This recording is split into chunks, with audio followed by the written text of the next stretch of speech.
আল্লাহ পাক বলেন ইন্না আনজালনাহু ফি লাইলাতিল কদর, নিঃসন্দেহে আমি কোরআনকে নাজিল করেছি কদরের রাতে। কোন রাতে? ওয়া মা আদরাকা মা লাইলাতুল কদর, হে নবী মুহাম্মদ সাল্লাল্লাহু আলাইহি ওয়াসাল্লাম, আপনি কি জানেন কদরের রাত কি? লাইলাতুল কদরি খায়রুম মিন আলফি শাহর, আল্লাহ পাক বলেন কদরের রাত হচ্ছে হাজার মাসের চাইতে উত্তম। সুবহানাল্লাহ।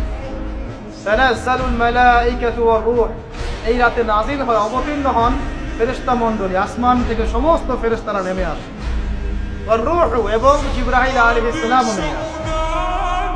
তানাজ্জালুল মালাইকাতু ওয়ার রূহু ফিহা বিইذনি রাব্বিহিম মিন কুল্লি আমর, এই রাতে আল্লাহ পাক তাকদীরের ফয়সালা করেন প্রত্যেকটা বিষয়ে।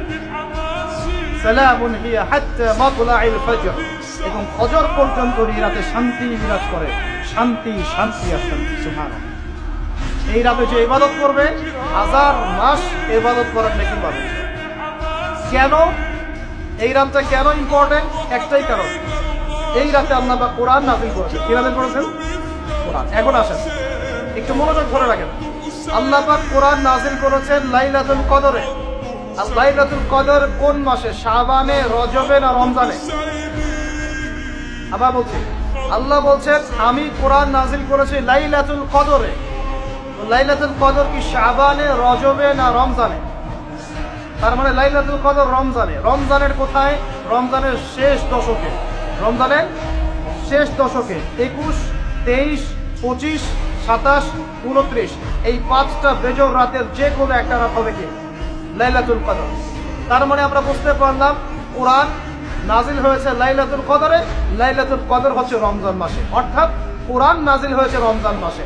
ঠিক আল্লাহ পাক সূরা বাকারায় বলছেন শাহরু রমাদানাল্লাযী উনজিলা ফীহিল কুরআন, রমজান সেই মাস যেই মাসে শুধু কিবলাই পরিবর্তন হয়নি, শুধু বদরের যুদ্ধই করা হয়নি, রমজান মাসে কোরআনও নাজিল হয়েছে। আল্লাহু আকবার। এখন বুঝতে হবে, এবার এই জায়গায় আসেন, যখন কোরআন নাজিল হচ্ছে তখনকার পরিবেশটা কেমন? এই যুবক ভাইরা একটু খেয়াল করেন, আপনাদের জন্য এই লেকচারটা ইম্পর্টেন্ট, আর আগামীর কাজগুলো আপনাদেরকে করতে হবে। রমজান মাসে কোরআন নাজিল হয়েছে, এখন দেখবো আমরা কোরআন কোন প্রেক্ষাপটে নাজিল হয়েছে, কেন নাজিল হলো, কোরআন নাজিল হওয়ার কি প্রয়োজন ছিল বিশ্বে। কোরআন নাজিল হয়েছে এমন একটা সমাজে, যে সমাজটা নিয়ে আমরা বলি আইয়ামে জাহিলিয়া। কি বলি ভাই? কোথায় নাজিল হয়েছে? হেরা গুহায়। কার উপর নাজিল হয়েছে? মুহাম্মদ রাসূলুল্লাহ সাল্লাল্লাহু আলাইহি ওয়াসাল্লামের উপরে। কখন, কিভাবে, কোন প্রেক্ষাপটে? প্রেক্ষাপটটা এমন ছিল, ওই সমাজটা ছিল আবু জেহেলের শাসন। কার শাসন? আবু জেহেল।